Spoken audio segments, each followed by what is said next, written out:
Bueno, y si nos ponemos a pensar en las diferencias y similitudes entre ecosistemas y agroecosistemas, la principal diferencia es que en agroecosistemas está la acción del hombre. Históricamente, el hombre modificó, ¿sí?, ecosistemas en pos de lograr un producto en particular, ¿sí?, una hortaliza, una fibra, otro tipo de alimento, combustible. Pero en mayor o menor medida ese ecosistema, ¿sí?, fue modificado.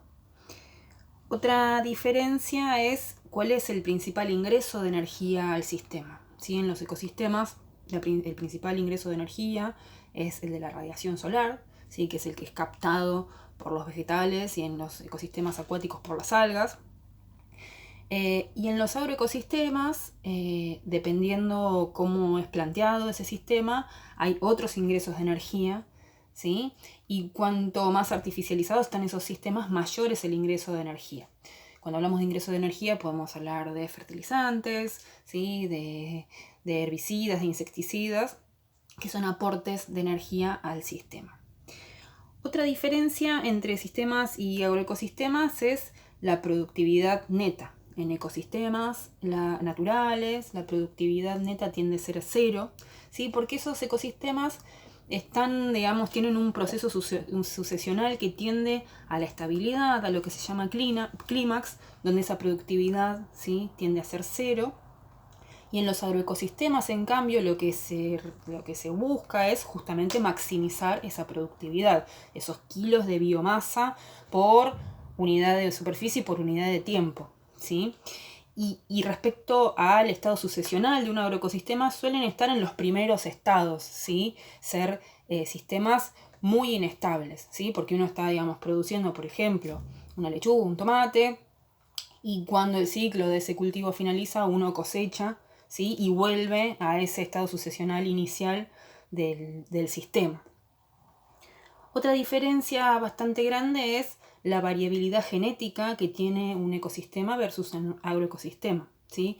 Los ecosistemas tienen variabilidad genética no solamente de las poblaciones, sino de la cantidad, de la variedad de especies, ¿sí?, que se encuentran. En un agroecosistema no solamente hay pocas especies, ¿sí?, que son en general las hortalizas que se producen, sino que esas hortalizas tienen una escasa variabilidad genética, digamos. Y por último, no significa que sean solamente estas las diferencias entre uno y otro, pero sí las que por lo menos subrayamos. La diferencia entre uno y otro sistema es cómo es esa selección genética, ¿sí?, que en los ecosistemas se da de manera natural y en los agroecosistemas somos nosotros los que elegimos con qué genética vamos a trabajar y es bastante normal pensar que si uno está produciendo y observa que hay, 1, 2, 3, 4 plantas que se adaptan bien al sistema en el que estamos, nosotros tendemos a seleccionar esa genética para seguir cultivándola, o sea que la selección es artificial. La similitud que sí podemos establecer, que igual ahora lo vamos a ver en otro video, es que los componentes del sistema en realidad son los mismos, ¿sí?